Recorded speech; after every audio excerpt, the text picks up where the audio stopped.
ॐ शं नो मित्रः शं वरुणः शं नो विष्णुरुक्रमः त्वमेव प्रत्यक्षं ब्रह्म वदिष्यामि सत्यं वदिष्यामि प्रियं वदिष्यामि हितं वदिष्यामि तन्मामवतु तद्भक्तारमवतु अवतु मामवतु वक्तारमवतु वक्तारं हरिः ओम्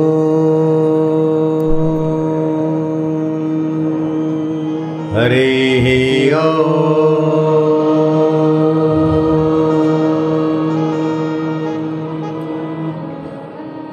हरिः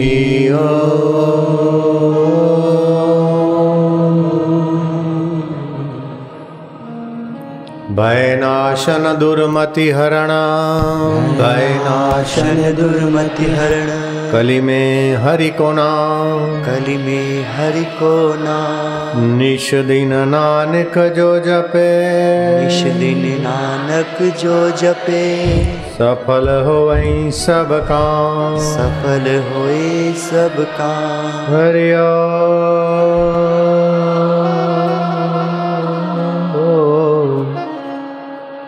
हरि ओम हरि ओम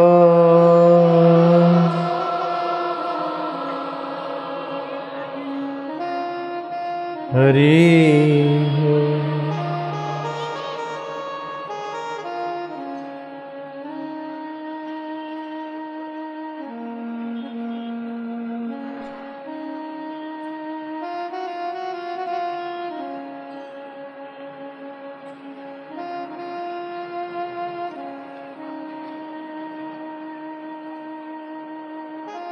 हरि हरि ओम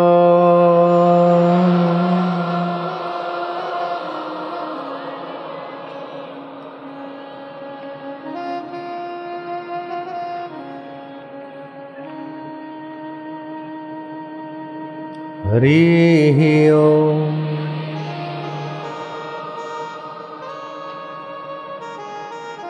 नाहं वसामि वैकुंठे नाहं वसामि वैकुंठे योगिनां हृदयेन वै योगिनां हृदयेन मद्भक्ता यत्र गायन्ति मद्भक्ता यत्र गायन्ति तत्र तिष्ठामि नारद तत्र तिष्ठामि नारद। हे नारद, कभी कभार मैं वैकुंठ में नहीं होता हूँ, योगियों का हृदय लांग जाता हूँ, लेकिन नारद मैं तुझे त्रिबार सत्य कहता हूँ, जहाँ सूर्य वहाँ प्रकाश, जहाँ चंदा वहाँ चांदनी, जहाँ समुद्र वहाँ तरंगे, जहाँ कुसुम के फूल वहाँ सुगंध, जहाँ संत और भक्त वहाँ सत्संग, और जहाँ सत्संग वहाँ मैं लोगों के हृदय में अपने आध्यात्मिक ओज से, भक्ति रस से, ज्ञान प्रकाश से, प्रेम रस से वहाँ प्रकट होता हूँ। मद्भक्ता यत्र गायन्ति तत्र तिष्ठामि नारदा। और जहाँ सत्संग होता है वहाँ परस्पर भाव उत्पन्न हो जाता है, वैर भूल जाते हैं, अभिमान भूल जाते हैं। चिंता और शोक तो सत्संग सभा में प्रवेश ही नहीं कर पाता है, सत्संग में आने भर को ही लोगों के चित्त में जो चिंता और शोक है वो पंख करके भाग जाता है।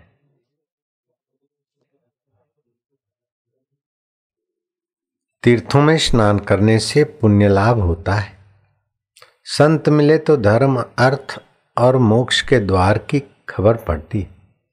लेकिन जब सत्संग मिलता है और वो सतगुरु के रूप में मिलते हैं, ज्ञान ध्यान दे के जप और साधना कराने वाले मिलते हैं, तो अनंत फल होता है। कबीर जी ने कहा, तीर्थ नाए एक फल, एक फल संत मिले फल चार, संत मिले फल चार, सतगुरु मिले अनंत फल, सतगुरु मिले अनंत फल। कहत कबीर विचार। कहत कबीर विचार। ध्रुव जी कहते हैं कि भक्ति मुहुर बृहताम त्वयि में प्रसंगो भयात अंतः महतान मन।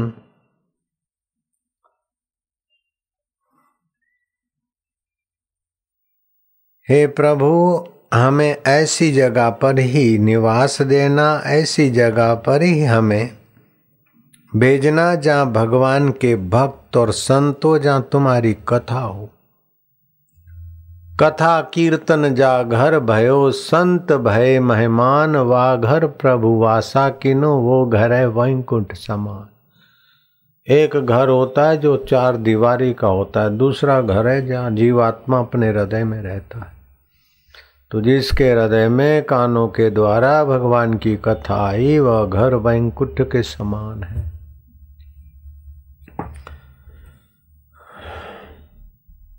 राम कथा शशि कर्ण समाना। भगवान की कथा जैसे चंद्रमा शीतल है, ऐसे राम कथा शशि किरण समाना। शशि माना चंद्रमा, भगवत कथा चांद के किरणों जैसी है। संत चकोर करहीं जेहि पाना। संत हृदय वाले वो भगवान की शीतल कथा सुनकर अपने चित्त को भगवत रस से पावन करते। जिनि हरि कथा सुनी नहीं काना, श्रवण रंध्र एहि भवन समान। जिन्होंने मनुष्य जन्म पाकर सत्संग नहीं किया, हरि कथा नहीं सुनी, उनके तो कान है सांप के बिल जैसे, और उनकी जीभ और मुखड़ा है मेढक की जीभ जैसा। फालतू बकवास करते हैं दुनियादारी की बातों का। भगवान के गुणगान नहीं करते, जप नहीं करते और कानों से कथा नहीं सुनते। उनके कान है, शास्त्र कहते हैं कि सांप के बिल जैसे, बिल में सांप रहता है। ऐसे ही उनके कानों में संसार का राग, द्वेष, निंदा, चुगली, बेईमानी की बातें आएगी। वे धन लोक के धन भागी हैं जिनके कानों में भगवत कथा सुनाई पड़ती। महर्षि मैत्रेय जी कहते हैं कि कथा सुधा वंचित को मनुष्य, भागवत में आया। जो कथा सुधा से वंचित है वो क्या मनुष्य है? नहीं, वो 2 पैर वाला पशु है। पशु भी बच्चे पैदा करता है, दुख में दुखी, सुख में सुखी, अंत में सब छोड़कर मर जाता है। भविष्य में क्या होगा, ईश्वर क्या है, आत्मा क्या है, पशु को पता नहीं। ऐसे कथा बिना के मनुष्य को मैत्रेय जी मनुष्य नहीं कहते हैं, पशु है। तुलसीदास जी कहते हैं, जिन हरि कथा सुनी नहीं काना, श्रवण रंध्र भवन समाना। जिन्होंने हरि कथा नहीं सुनी अपने कानों से, उनके कान है सांप के बिल। सुखदेव जी महाराज का अर्घ्यपाद से पूजन करके सोने के सिंहासन पर उनका पदार्पण करवाया और परीक्षित महाराज, राजा परीक्षित चरणों में बैठे। राजा ऐहिक सुविधा दे सकता है, लेकिन सत्संग ऐहिक शांति और परमार्थिक प्रीति देते। इसीलिए राजे महाराजाओं से भी सत्संग का पद और संत का पद ऊंचा रहता है। इंद्रदेव का पद सारे धरती के राजाओं से बहुत बहुत ऊंचा है, लेकिन इंद्र का पद भी ब्रह्म ज्ञान गुरु के सत्संग के पद के आगे बोना हो जाता है। जीवन में और भी कई प्रसंग आते हैं, लेकिन सत्संग प्रसंग आना ये ईश्वर की कृपा के बिना नहीं हो सकता। द्रवई जब रघुनाथ तब देवई साधु संगति। जब भगवान अपने दिल में तुम्हारे लिए द्रवित हो जाएं, तब साधु संगति देते। अथवा तो पुण्य जोर करे तभी आदमी सत्संग में जा सकता है। अभागा आदमी सत्संग में जा नहीं सकता। और कोई ले जाए तो वहाँ बैठ नहीं सकता, और बैठ जाए तो उसका दुर्भाग्य टिक नहीं सकता। सत्संग ऐसी चीज है। एक शराबी का नाम तुम जानते हो, दुनिया के बहुत सारे लोग जानते हैं, हिंदू समाज के तो सभी लोग उसका नाम लेते। बड़ा घना शराबी था, अपने जन्म दिवस पर सुबह सुबह भी पियक्कड़ पुर होके जा रहा था। नशे नशे में अपना बर्थडे, अपना जन्म दिवस वैश्या के यहाँ मनाने जा रहा था, जो पैसे देके किसी भी आदमी के साथ शारीरिक कुकर्म करे उसको वैश्या बोलते। अपना जन्म दिवस शराबी वैश्या के यहाँ मनाने को जा रहा था। चांदी की थाली, स्वस्तिकाकार, उसमें सूखा मेवा आदि सजाकर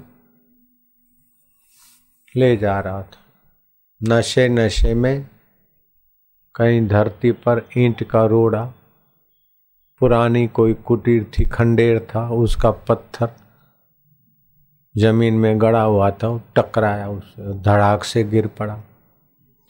सवा मुहूर्त तक वहां बेसुध पड़ा रहा शराबी। उस शराबी का नाम तुम लोग जानते हो, सभी जानते हैं, बोलते भी हो। बाद में उठा और उसके विचार बदल गए कि मुझे धिक्कार है कि जन्म दिवस पर शराब पीकर इतना मैं आउट हो गया कि चलते चलते जरा सी ठोकर लगी, गिर पड़ा और मैं बेहोश रहा। वैश्या के पास जाने का इरादा बदल गया। चोट खाने के बाद वहां पड़ा रहा बेहोश। श्वासोश्वास के कारण उस धरती के प्रभाव का ऐसा तो मन पर असर पड़ा कि उसने वो चांदी की थाली और स्वस्तिकाकार जो थोड़ा बहुत बचा था चीज वस्तु, वो दान कर डाला। समय पाकर उसकी मौत हुई। जिस शराबी का नाम आप जानते हो, मैं उसी की कथा कह रहा हूं, बिल्कुल सच्ची घटना बता रहा हूं। समय पाकर 10, 5, 15 साल जो भी उसकी जिंदगी थी पूरी हुई। मरने के बाद यमपुरी में उसका 84 लाख योनियों में किसी का भी लेखा चोखा नहीं होता है। जैसे कंप्यूटराइज काम होता रहता है ऐसी सब योनियां बदलती रहती। लेकिन मनुष्य जीवन में मनुष्य को कर्म करने की स्वतंत्रता है। पुण्य करे चाहे पाप करे, अपने लिए करे चाहे समाज के लिए करे, चाहे ईश्वर के लिए करे, भक्ति करे चाहे योग करे चाहे ध्यान करे, ऐसी स्वतंत्रता है मनुष्य चोले में। दूसरे जीव में इतनी बुद्धि नहीं है पुण्य कर्म और ईश्वर क्या है कैसा। दैत्य तो झगड़े में और लड़ाई में ही मारे जाते हैं, राग द्वेष में, पियक्कड़ में। और देवताओं को इतना सुविधा है कि उनको ईश्वर प्राप्ति की रुचि होना कठिन है। मनुष्य के जीवन में पुण्य और पाप का थोड़ा हिस्सा सुख दुख आता भी है। कभी कभी पाप के बल से दुख आता है तो कभी कभी पुण्य के बल से भी ममता छुड़ाने के लिए भी दुख आता है। इसलिए भक्तों को दुख आए तो ऐसा नहीं समझना कि पाप का फल है। भगवान ममता छुड़ाने के लिए दुख भेजे, आसक्ति छुड़ाने के लिए प्रतिकूलता देते हैं। तो उस शराबी के जीवन में ऐसा परिवर्तन आया, लेखा चोखा सुनाया यमराज ने कि तुम्हारे जीवन में कोई सत्कर्म नहीं है, केवल एक जगह पर तुम पड़े रहे, वो सत्संग करने वाले सच्चे संत ब्रह्मज्ञानी संत की टूटी फूटी कुटीर का रोड़ा टकराया और तुम उस धरती पे पड़े रहे।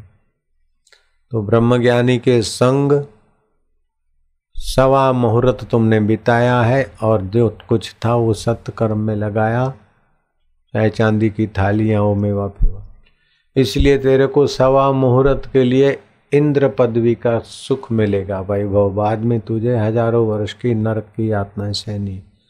पहले तुझे पाप का फल चाहिए कि पुण्य का, तेरी मौज की बात, ये तुम्हारी पसंद की। फांसी लगता से पूछा जाता है कि क्या तुम्हारी पसंद है, आखिरी में किससे मिलना चाहते हो।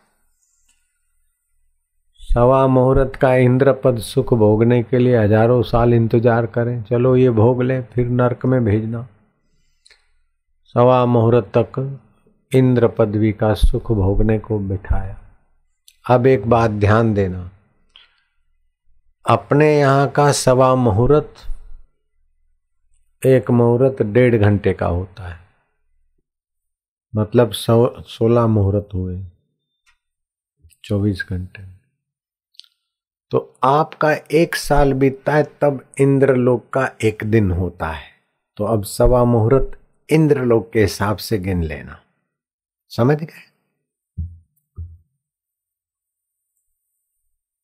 मतलब 24 1 दिन का 16वां हिस्सा सवा मुहूर्त, एक मुहूर्त बराबर 16वां हिस्सा,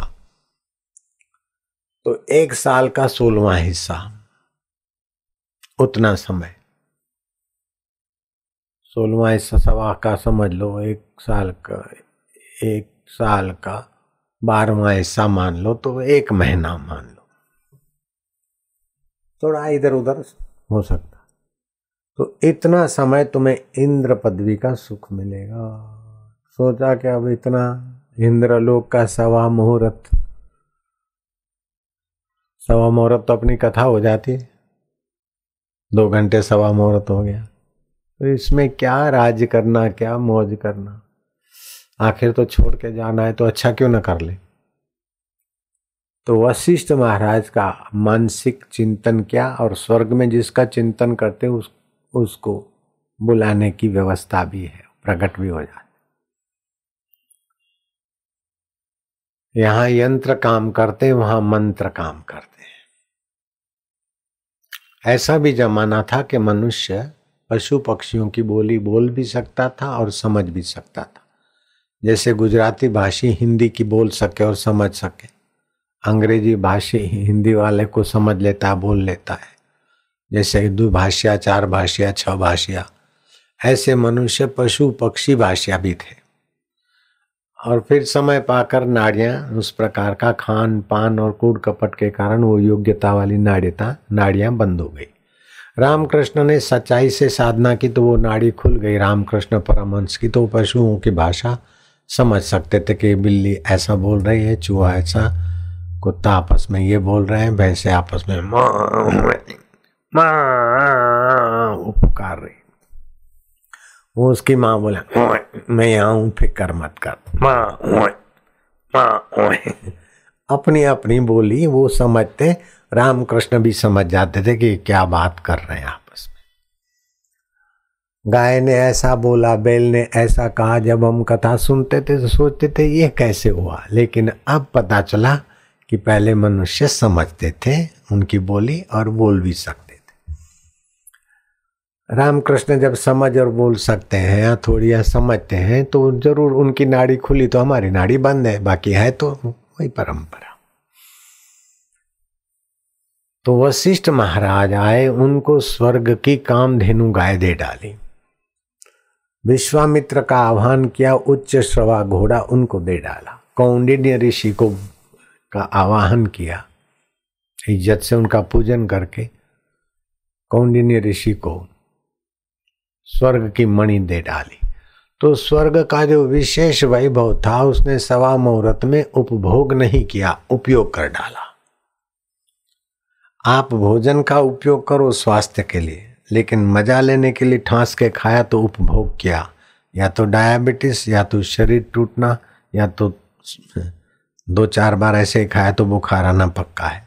जब आप उपभोग करते पति पत्नी के संयोग का, तो या तो पत्नी बीमार होगी, या तो पति बीमार होगा, या तो विकलांग संतान होगी, क्योंकि वार तिथि व्यवहार समझ के नहीं किया, ऐसे ही विकार भोगने के लिए किया।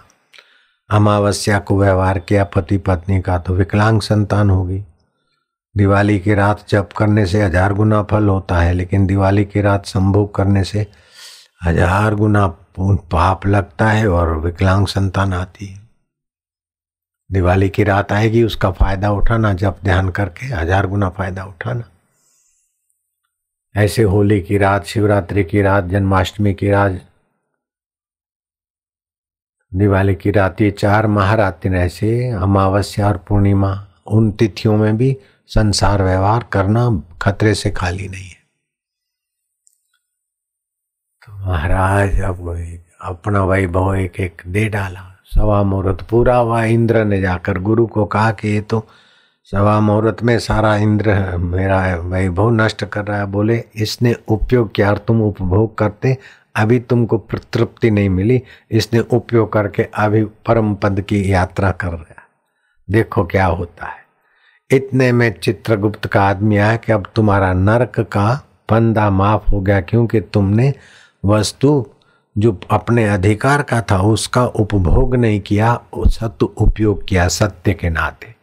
उसके पुण्य प्रताप से अब तुम्हारी नारकीय यातना तो गई, लेकिन मनुष्य शरीर नहीं मिल सकता। हाँ, तुमको दैत्य कुल में राजा के यहाँ जन्म दे सकते हैं। बोले चाहे दैत्य कुल में मेरा जन्म हो, लेकिन मेरी स्मृति बनी रहे कि वस्तु का सदुपयोग करे, समय का सदुपयोग करे, बुद्धि का सदुपयोग करे। और खाली सदुपयोग करने मात्र से आदमी सत्य तक पहुंच सकता है, ये मुझे समझ में आ गई। सवा मुहूर्त में बेहोशी में सतपुरुष के चरणों में रहा तो मुझे इतना ऊंचा पद मिला है। अगर बुद्धि का सदुपयोग करूं और होश से महापुरुषों की सेवा में लगूं या समाज की सेवा में लगूं तो फिर मेरा दैत्य कुल में होना भी सार्थक हो जाएगा। साधो साधो, तुम्हारी मांग सीधी सादी है, एवं अस्तु, ऐसा ही होगा। तुम्हारी स्मृति बनी रहेगी सत्कर्म करने की।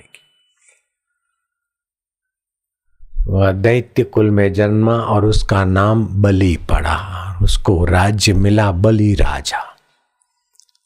आज भी कोई पति के लिए कुछ कह दे कर दे तो बोले इसने तो बलिदान कर दिया, बलि राजा का नाम आएगा। हमारे जवान ने बलिदान कर दिया, हमारे भाई ने बलिदान कर दिया, हमारी पत्नी ने हमारे लिए विषय वासना के सुख का बलिदान कर दिया, मेरे पति ने मेरे लिए ये बलिदान कर दिया। बलि राजा का नाम जुड़ जाता है। वो इतना परोपकारी और दानी बना कि आज भी कोई ज्यादा परोपकार अथवा हित करता है तो बलि के नाम से उसका जुड़ जाता है। समझ गए उस शराबी का नाम? तुम जानते थे ना? तो आपके भोग का आपके हक का है और आप भोगी नहीं बनकर सदुपयोग करते तो आपका प्रभाव बढ़ जाता है।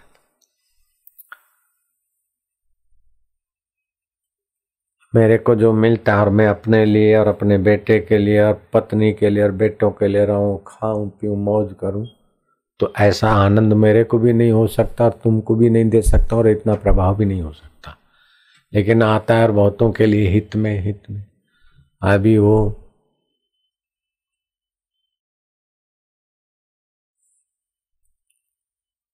जन आदेश यात्रा वाले आए तो हमने लगा दी अपनी आयुर्वेदिक गाड़ी।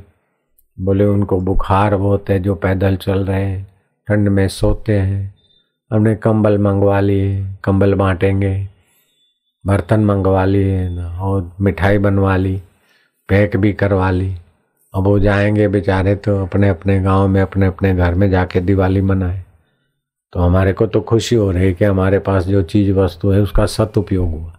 अगर ये संभाले संभाले संभाले और सांप बन के बैठे रहे तो आपके पास जो भी है कुछ नई स्थिति की इच्छा मत करो कि ऐसा बनेगा तब हम सुखी होंगे, ऐसा बनेगा तब हम अच्छे काम करेंगे। नहीं, आपके पास अभी जो नौकरी है, जो धंधा है, जो स्वास्थ्य है, जो योग्यता है, उसके द्वारा माता की, पिता की, पत्नी की, पति की, रिश्तेदार की भलाई के लिए, पड़ोस की वाहवाही के लिए नहीं, भगवान की प्रीति के लिए उनकी सेवा कर लो। आपकी योग्यता एकदम चहुमुखी खिलती जाएगी। हम क्या करते हैं कि अपना अधिकार की रक्षा करते, मेरे को दूसरा सुख दे, दूसरा मान दे। सुख लेने की चीज नहीं है भैया, सुख देने की चीज है। मान लेने की चीज नहीं है, मान देने की चीज है। मैं आया और आपके बीच ऐसा वैसा ये वो करा, आप आपको सुखी करने के लिए किया कि नहीं किया, और आप सुखी हुए। अगर मैं अपना इज्जत आबरू आडंबर संभाल के बैठता, आप मेरा सत्कार करो, गुरु महाराज की जय, सदगुरु देव की जय, गुरु ब्रह्मा गुरु विष्णु, ये सब करो, तो इतना लाभ मुझे आपको नहीं हो सकता जितना मैं अपने अधिकार को छोड़ के आपके अधिकार की रक्षा करूं। अपने हित को भूलकर आपके हित का सोचता हूं, तो इसमें आपका हित तो होता है और मेरा हित अपने आप हो जाता है स्वाभाविक। तो घरों में, समाज में जो खिंचाव तनाव है वो उल्टी समझ के कारण है। पत्नी अपने हित की बात करेगी, पति अपने हित का। तेरा क्या कर्तव्य है, पति सिखाएगा अपने स्वार्थ के लिए। पत्नी कहेगी कि तुम्हारा क्या कर्तव्य है, गहने लाओ, ये लाओ, वो लाओ। बेटा बोलेगा पिताजी आपका कर्तव्य है, पिता बोलेगा बेटा तेरा ये कर्तव्य है। तो एक दूसरे को कर्तव्य बताते अपने स्वार्थ के लिए। नहीं नहीं, उसको कर्तव्य न बताओ, अपना कर्तव्य पालो, उसका वो जाने। मास्टर की योग्यता अपने लिए नहीं है, विद्यार्थी के लिए है। डॉक्टर या हकीम की योग्यता अपने लिए नहीं है, मरीजों के लिए है। क्या ख्याल है? वकील की योग्यता अपने लिए नहीं है, असील के लिए है। पहलवान की योग्यता अपने लिए नहीं है, कुश्ती लड़ना, दर्शकों के लिए होती। संत की योग्यता अपने लिए संत नहीं मानते, समाज के लिए मानते। वो संत चहुमुखी सुखद वातावरण कर लेते। तो आज आप ये पक्का कर लो, तो आपके पास जो कुछ है वो बहुतों के संयोग से बना है, तो बहुतों के उपयोग में आए, यही जीवन का उद्देश्य बनाओगे तो सदुपयोग हो जाएगा। सदुपयोग हो जाएगा तो आपकी प्रीति सत्य स्वरूप आत्मा में होगी। संसार की सुविधा और संसार का सुख आता है चला जाता है, वो मिथ्या है। लेकिन उसके जानने और आने के पहले और बाद में जो रहता है वो सत्य है। आदि सत्य जुगात सत्य है भी सत्य, नानक हो से भी सत्य। तो बलि राजा सदुपयोग का मार्ग पकड़ लिए, तो कोई भी उनके पास आता तो उनके कार्य संवारते। तो धीरे धीरे उनका पुण्य प्रभाव बढ़ गया और स्वर्ग तक उनका प्रभाव गया। तो जो नेता बड़ा होता है तो उसके इर्द गिर्द वाले रुबाब मारने लग जाते। साहब से ज्यादा चपरासी रुबाब वाला होता है। तो बलि राजा के दैत्य तो थे आसपास में, तो वो जरा घमंडी हो गए और देवताओं को और दूसरों को सताने लगे। तो भगवान के पास प्रार्थना गई कि जैसे कंस को और रावण को मारकर पृथ्वी पर शांति की, ऐसे बलि को मारकर आप प्रभु इन दैत्यों से हमारी रक्षा करो। तो भगवान ने कहा बलि मारने योग्य नहीं, मैं उनके यहाँ वामन रूप लेकर जाऊंगा, बौना, और फिर उनसे दान मांगूंगा। बलि के पास आए और वामन रूप लेकर क्या चाहते हो? बोले 3 पैर पृथ्वी के। बोले ब्राह्मण मेरे पास मांगने आए, जरा सोचो 3 पैर पृथ्वी क्या करोगे? मेरे पास से जो एक बार मांग के ले जाता है उसको कहीं मांगना नहीं पड़ता है, खुलकर मांगो। बोले बस 3 पैर पृथ्वी बहुत हो गई। अब बलि को पता नहीं कि ये तो विराट बन जाएंगे और एक पैर में धरती, दूसरे में स्वर्ग, तीसरा पैर कहाँ रखूं, ये भगवान लीला करेंगे। लेकिन बलि का जो गुरु था, दैत्यों का गुरु शुक्राचार्य, वो समझ गया। बोले ये विष्णु है, तुम्हारे से 3 पैर मांगने का वचन ले लेगा, संकल्प कराएगा, फिर विराट बनकर सब ले लेगा, मत दे। बलि ने कहा गुरु महाराज ये बात आपकी मैं नहीं मान सकता हूं। सारी दुनिया को देने वाला अब मेरे द्वार मांगने को आया और मैं नहीं दूं। दाता मांगने आया है तो दाता मांगने आया और नहीं दूं, महाराज मैं ये काम नहीं कर सकता। तो गुरु नाराज हुए, लेकिन फिर भी बच जाए चेला। तो जो झारी लोटा होता है उसमें पानी की धार निकालने वाली झारी होती, तो झारी से पानी लेना था, संकल्प करना था। तो शुक्राचार्य ऐसा विद्या जानता था कि सूक्ष्म शरीर से झारी के सुराख में जाकर जम गया ताकि पानी ना निकले। तो भगवान समझ गए कि ये पानी नहीं आता, ध्यान लगा कर देखा कि ओ हो शुक्राचार्य वो बोना बनकर झाड़ी के आगे बैठ गए। तो भगवान ने 3 खा लिया और जोर से झाड़ी में लगाया तो शुक्राचार्य की एक आंख फूट गई। तब से शुक्राचार्य के एक बाजार बंद रहती है। एक बाजार बंद हो गई। अच्छा काम करने में जो रोकता है समझ लो कि उसकी एक फूटी है, काना हो गए। एक बार कोई मेला लगा था, मैंने सुनी है कथा। मास्टर बड़े उत्साही थे, बच्चों को कहा कि यहाँ मेला लगा है, बोलो बच्चे कितनी देर में देख के आओगे। किसी ने कहा साहब हम 1 घंटे में मेला देख के आ सकते। दूसरे ने कहा साहब मेला है तो लंबा बड़ा, लेकिन हम 50 मिनट में पूरा मेला की बाजार ही देख के आ सकते। तीसरे ने कहा 50 क्या साहब हम 45 या तो 40 मिनट में ही जाके आएंगे। और किसी ने कहा कि 40 नहीं हम 35 मिनट में मेले पूरा बाजार देख के आएंगे। मास्टर साहब ने कहा रुक जाओ, मैं आधा घंटे में बाजार देख के आ जाऊं। तो एक सियाना विद्यार्थी था, बोले सर एक्सक्यूज मी, माफ करना, आप भले तेज चलेंगे और आधा घंटे में आप एक छेड़े जाएंगे, लेकिन आपकी एक बाजार बंद है इसलिए आपको 2 राउंड मारना पड़ेगा। एक बाजार बंद है सर, माफ करना, एक बाजार आपकी बंद है, हमारी तो दोनों बाजार खुली है। तो हम एक बार में दोनों हिला के देख रहे हैं, आपकी एक बाजार बंद है तो जाते समय इधर देखेगा मेरे को। एक बाजार समझ गए ना, मतलब एक फूटी है, फुट आप काने वैसा तो नहीं बोला, लेकिन एक बाजार सर आपकी बंद है। चोरी भी बड़े चरपरी बात कर लेते हैं। तो महाराज बलि राजा से भगवान ने ये मांग लिया और विराट रूप ले लिया। विराट रूप लिया तो फिर महाराज तीसरा पैर कहाँ रखूं? बलि ने कहा तीसरा पैर तो मैं स्वयं को अर्पण करता हूं, मुझे ही ले लो। इतने में भगवान ब्रह्मा जी आए कि आदि नारायण क्या करते हो, अब कलयुग आ रहा है, मनुष्य के तरने के लिए तो विद्या दान, धन दान, सत्संग दान, गौदान, ये दान ही तो रह गया। अब दान करने वाला, पत्र पुष्प अर्पण करने वाला सदगी गति पाता, और ये राज्य स्वर्ग का राज्य दे दिया, और फिर इसी को भी तुम ले लो तो फिर धरती पर कौन दान पुण्य करेगा, मनुष्य तो नरक में जाएंगे। तब भगवान ने वहां ब्रह्म ज्ञान की बात कही, दर्शन शास्त्र, कि ब्राह्मण जीव कर्म का तो कर्ता हो सकता है, लेकिन कर्ता के आगे संसारी वस्तु विषय होती है। कर्ता अपने आप को विषय नहीं कर सकता है, अपने आप को दृश्य नहीं कर सकता है। वो जब स्वामी उसे स्वीकार कर दे तब कर्ता का कर्तापन जाता है। तो ये बलि बड़ा दानी है, अपने आप को ही दे डालता है।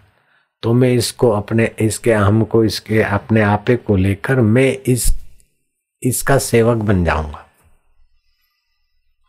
ब्रह्मा जी को संतोष व अंतर्धान हुए तो फिर प्रहलाद जी आए।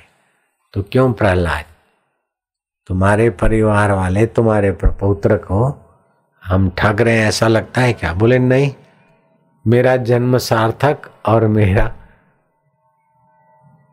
ये बलि देने वाले को दे रहा है, इसलिए मैं आपका अभिवादन करने आया हूं, उसको धन्यवाद देने आया हूं। विंध्यावली आई, बोले तू पति का आधा हिस्सा बचाना चाहती? बोले महाराज नहीं नहीं, हम ऐसे पति की पत्नी हूं कि देने वाले को दे सकते हैं, इसलिए उनको तो मैं प्रणाम करती हूं, आपको भी 1000 प्रणाम करती हूं। अब कथा यहां पूरी नहीं हो जाती। कथा चली कहां कि एक ब्रह्मज्ञानी गुरु के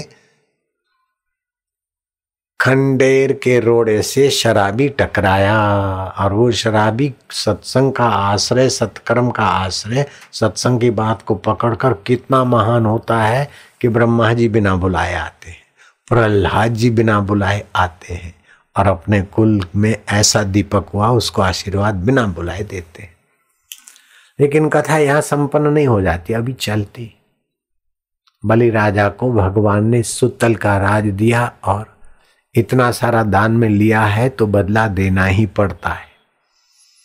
दान लेने वाला प्रतिग्रह के बोझ से दब जाए, नहीं तो दान लेना तो आसान है लेकिन उसका बदला चुकाना पड़ता है। अगर तपस्या या उसका हित का कुछ बदला नहीं चुकाए तो किसी भी जन्म में आकर बैल बन के भी यहाँ वहां चुकाना पड़ता है। ऐसी भी कई गाथाएं कथाएं हैं। इसलिए किसी का कुल खानदान बर्बाद करना हो तो उसको दान का पैसा हड़प करना सिखा दो अथवा दान लेकर मौज करना सिखा दो, अपने आप निस्तेज हो जाएगा। और किसी का कुल खानदान और जीवन चमकाना है तो दान ले नहीं, दान करे और ले तो भी करता रहे तो चमकता रहेगा, नहीं तो दब जाएगा। भगवान उसके द्वारपाल हो गए और महाराज जिसके भगवान द्वारपाल, उसके राज का सुयश फैलना तो स्वाभाविक है, क्योंकि आध्यात्मिक जहाँ उन्नति है वहाँ नैतिक उन्नति अपने आप आ जाती और भौतिक उन्नति तो उसकी छाया है। लोग भ्रम में पड़े हैं कि क्या करना है, आध्यात्मिकता कथा क्या कर, सत्संग क्या टाइम बिगाड़ते। एक वकील ने विनोबा भावे को कहा कि आजकल आप भूदान यज्ञ की यात्रा में निकलते, सुबह बैठते हो प्रार्थना करते हो, उतना समय खराब करते हो। अगर इतने आदमी 100 आदमी तो 100 घंटे खराब हुए, तो ये सब ना करो तो क्या है, इतना समय बच जाएगा और ज्यादा काम करोगे। तो विनोबा भावे ने कहा कि तुम रात को 6 घंटे सोते हो तो उस समय भी थोड़े किताब पढ़ा करो और केस देखा करो 6 घंटे रोज के, और खाना खाने में भी समय जाता है, तो ये सब समय बचाओ। अरे जैसे शरीर के लिए खुराक है और नींद है, ऐसी अपनी उन्नति के लिए प्रार्थना है, सत्संग है और ध्यान है। जो अपनी उन्नति नहीं करता तो अभागे शरीर की उन्नति क्या होगा, वो तो रात को नींद भी नहीं कर पाते ठीक से। आध्यात्मिक उन्नति के बिना भौतिक उन्नति बेवकूफी के सिवा और कुछ नहीं है। मैं लंकापति रावण हूं, बेवकूफी है। मैं अमेरिका का फलाना बड़ा MP हूं, लेकिन कितनी बेवकूफी के भगवान पर केस लगा दिया कोर्ट में कि भगवान ने ऐसी दुनिया क्यों बनाई, अमेरिका का MP, इतने बेवकूफ। अभी आया था अखबार में 1 महीना पहले की बात है लगभग। तो आध्यात्मिक उन्नति के बिना भौतिक उन्नति, नैतिक उन्नति संभव ही नहीं है। लोग गांधीवाद करते और गांधी की दुआइयां देकर दूसरे गांधी बनने की कोशिश करते, लेकिन गांधी के जीवन में गीता का अध्ययन था, गांधी के जीवन में राम नाम का जप था, और रात्रि को कभी भी नींद खुल जाए तो उनका अजपा जाप चलता था। और गांधी जी भगवान को प्रार्थना करते करते ऐसे शांत हो जाते कि फिर प्रार्थना का परिणाम आता, घट जाती घटना।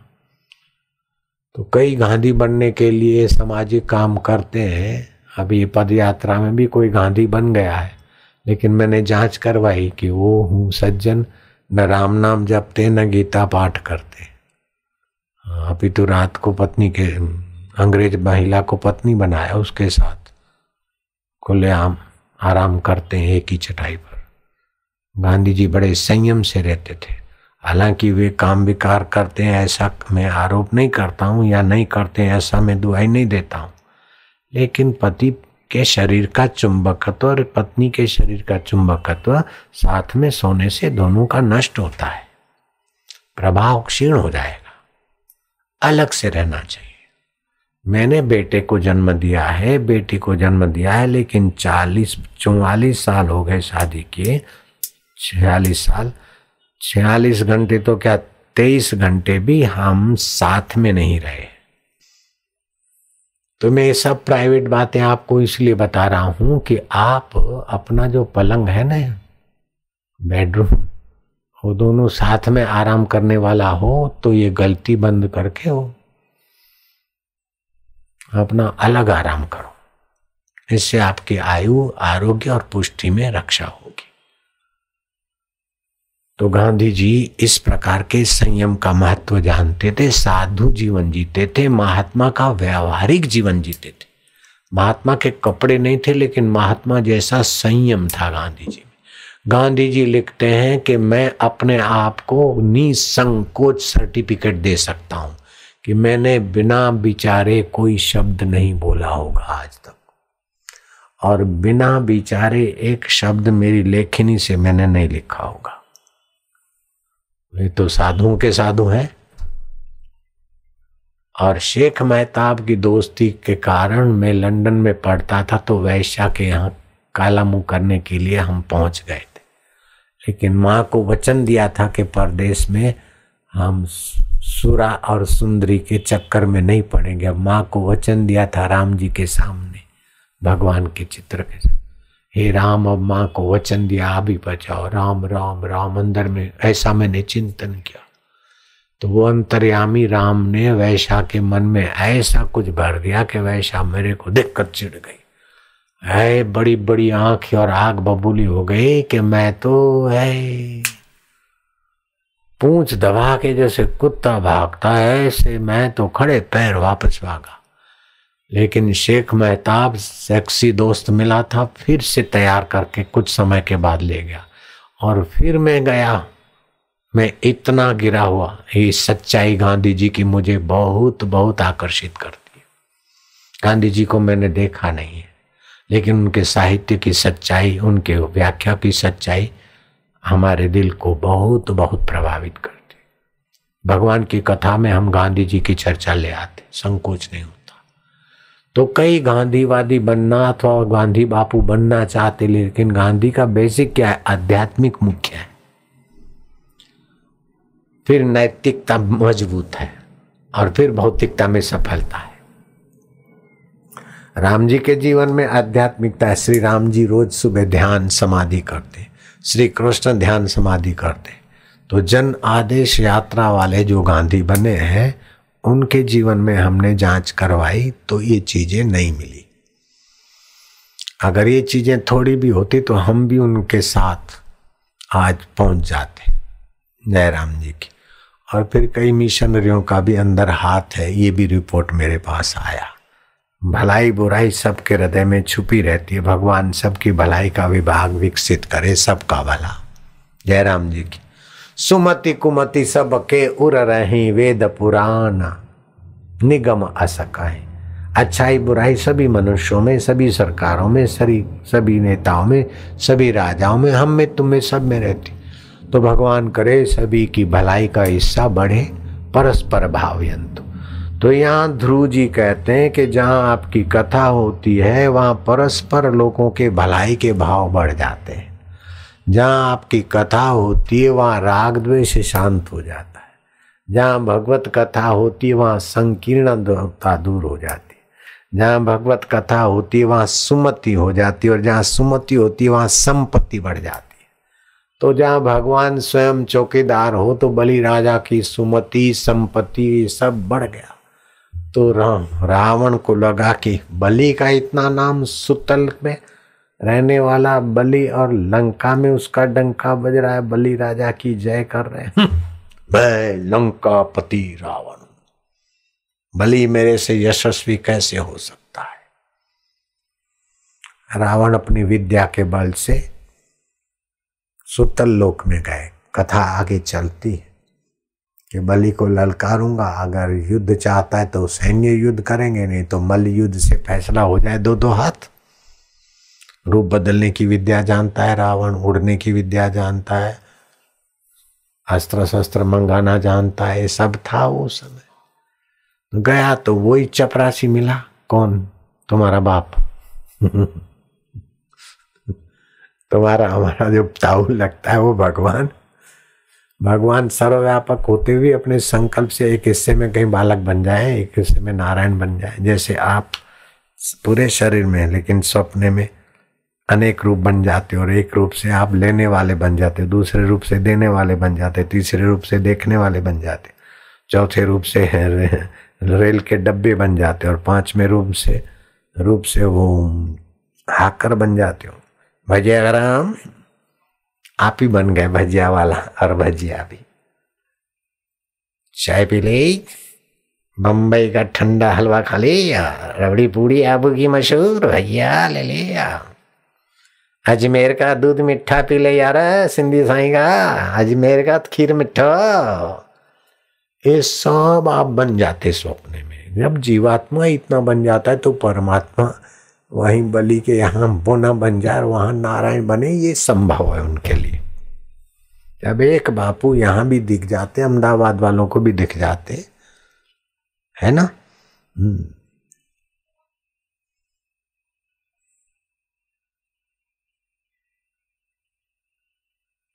तो बोना चौकीदार बोलता है, तुम बलि से हाथापाई करने के इरादे से जाना चाहते हो, मैं नहीं जाने दूंगा। है तू कैसे समझ गया?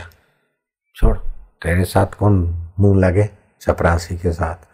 रावण को पता नहीं था जिसको मैं चपरासी कहता हूं उसी के हाथ से मरना पड़ेगा, ये अपमान का बदला चुकाना पड़ेगा।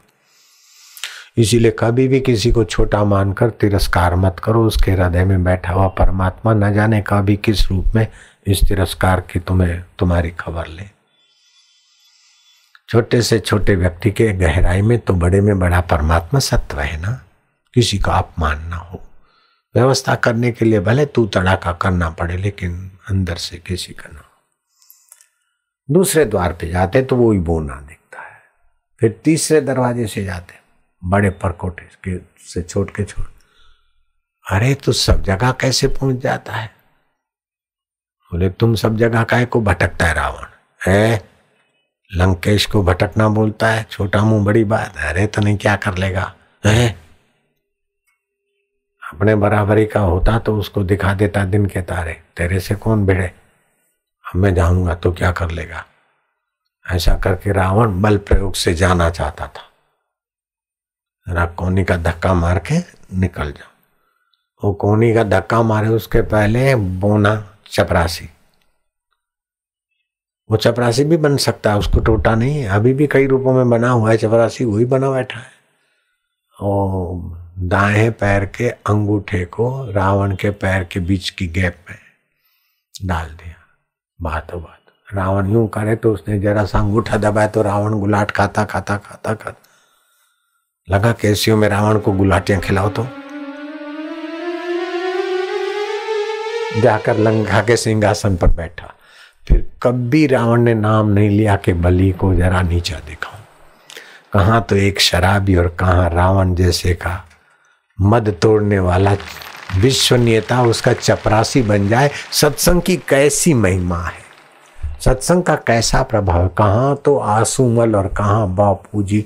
सारे विश्व में करोड़ों लोग रोज हाथ जोड़े सत्संग सुने। करोड़ों लोग, कोई किसी नेता को कोई करोड़ों लोग रोज सुनते हाथ जोड़ के? क्या करोड़ों लोग टाइम सर अगरबत्ती जला के किसी नेता को सुनते हो तो बताओ। कई चैनलों में बापू बापू बापू बापू बापू बापू। ये क्या है? सब आध्यात्मिक उन्नति के साथ भौतिक उन्नति अपने आप आती। तो ध्रुव कहते हैं कि महाराज हमें तो ऐसी जगह दो जहां तुम्हारा सत्संग मिले, तुम्हारे संत मिले, तुम्हारी कथा मिले। कथा कीर्तन रात दिन जिनका उद्यम ये कह कबीरवा संत की हम चरणन की के।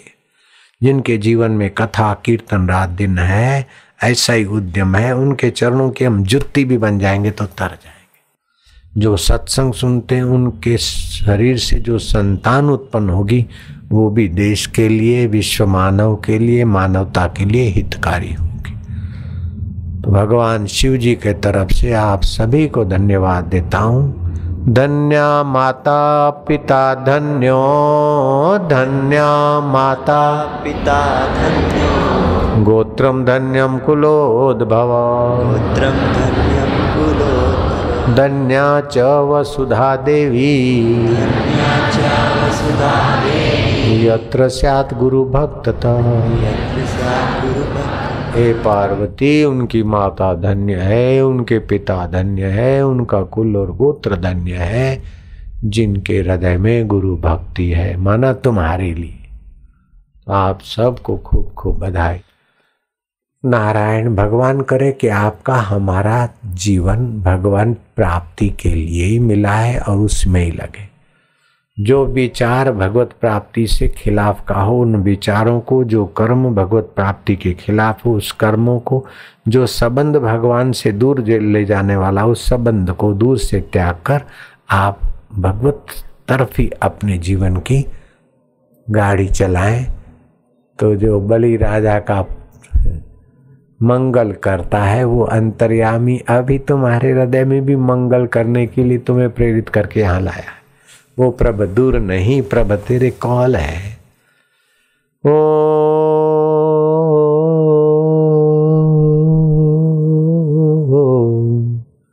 हरि